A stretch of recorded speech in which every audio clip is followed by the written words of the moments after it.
शंकर शंकर नमामि शंकर शिवशंकर शंभो, हे गिरिजापती भवानी शंकर शिवशंकर शंभो. अरे वसंता, असा अचिंबित काय झालायस? खरं सांगू, तुमचं हे भोळं वागळं रूप आहे ना, तेच आम्हाला आवडतं. भुई भक्ती.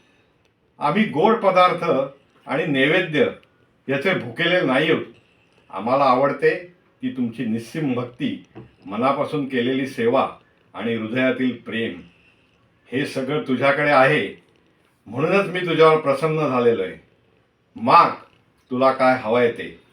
आणि अजून एक, संकटांना घाबरतोयस, पण संकटांना घाबरायचं नसतं, तर त्याला सामोरं जाणं हाच माणसाचा पुरुषार्थ आहे. संकट ही तुम्हाला जगाला शिकवतात, आणि संकट आल्याशिवाय माणसामध्ये प्रगल्भता येत नाही आणि त्याच्यामध्ये ती ताकद निर्माण होत नाही. ती ताकद निर्माण करण्याचं काम